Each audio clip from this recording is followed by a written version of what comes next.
Hey guys, Luke here, and we're back for another video on my channel. Now, just like we did for the New South Wales team, I'm going to be going through each individual player on the Queensland team. Obviously, no Thurston, he's been ruled out, but I will touch on that at a later time.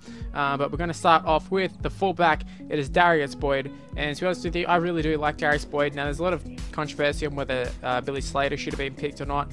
And I personally would have picked Billy Slater. I think he should have been in the side that had Darius Boyd on the wing, but they've gone with Darius Boyd, and honestly, he hasn't let anybody down whenever he's played fullback, whether it's for Australia or Broncos. Like, he is a quality fullback, and you can argue he is the best fullback in the comp at the moment. So I'm not sure why there's like huge controversy. I know it's because Billy Slater is obviously like a legend, and do want to have both of them in the side, but in terms of like question marks over whether Boyd can play fullback, like I really don't understand that. He's quality.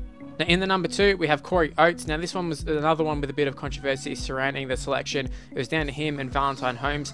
And obviously, Valentine Holmes is the Australian winger, although the Australian selections are quite weird at times. And Corey Oates is not out of place. He played there last year. He's a fantastic winger, and I really don't see too much controversy with it. I think he's a quality winger.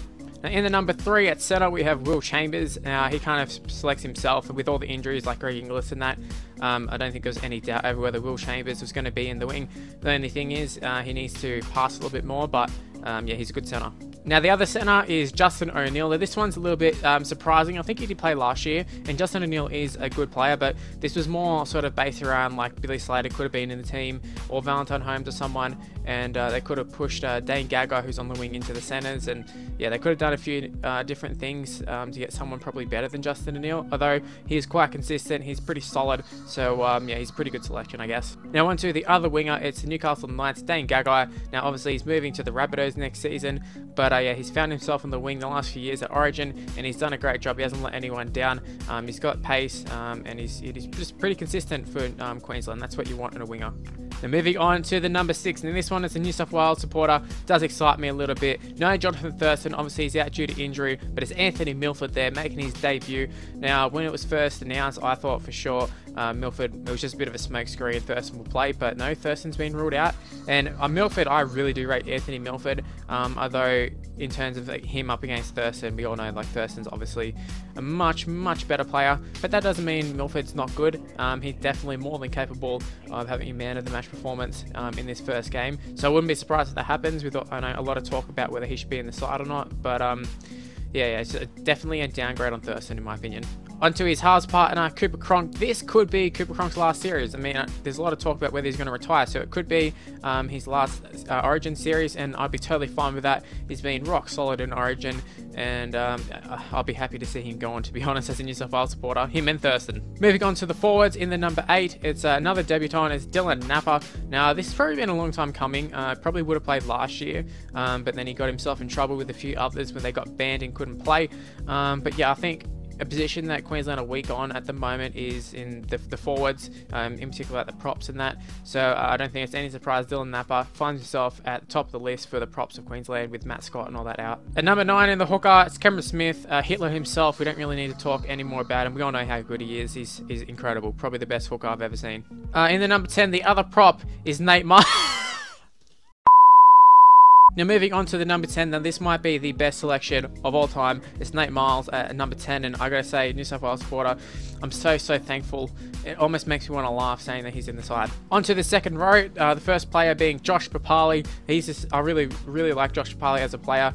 He's very good. I think last year in Origin he was outstanding, and yeah, definitely earns his place in the side. The other second row is Matt Gillett, another one you can argue he's the best second row in the world. I said in the New South Wales one, the Boyd Gordner, you can argue he was, but the other person I was considering was Matt Gillett. I really think Matt Gillett is a quality second row, and I guess Queensland supporters will be happy to see him there. At the lock position, we have another new face, not in the sense that he hasn't played for Queensland before, but in the sense that Corey Parker is no longer there.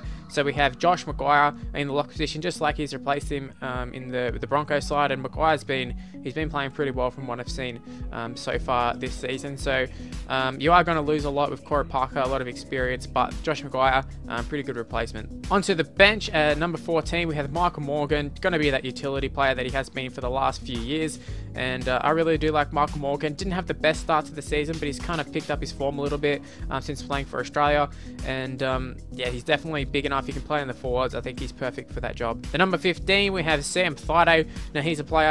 I've talked in the New South Wales one about players who always step up no matter how they're playing for Broncos. Now I haven't really seen too much of the Broncos, so I don't know if he's been really good or really bad or what, but Sam Thaiday is a player who always steps up when playing for Queensland. In the number 16, we have Aiden Guerra. Now, I'm not sure if he finds himself pretty lucky to be in the side. I'm not sure what other second rows are kind of knocking it down the door, but I guess Cohen Hess or someone, maybe. But yeah, Aiden Guerra's in the side. He's been there and done it. He's won premierships. He's won Origin Series. He is a good player, and I do expect a pretty good performance from him. And lastly, in number 17, we have Jacob Lilliman. He's another one like Nate Miles. I don't know how he's in the side. I guess he's been in the side for a long time. They do seem to reward loyalty, Queensland, but I mean, to go this extreme, players like Nate Miles and Lilliman in the side, I'm not sure. I'm not sure if that's the right move. Also, the 18th man is Jared Wallace, which makes Nate Miles and Jacob Lilliman being in the side a little bit more laughable, the fact that he's not in the side. So, from New South Wales fans' perspective, I do expect it to be a tough night in the Overs for the Queensland forwards, and in particular the props. Overall, I'm honestly not that impressed by the Queensland side. Obviously, they've got a few superstars in there, and in terms of, like, they still got Cooper Cronk, you still got Cameron Smith, Darius Boyd to an extent.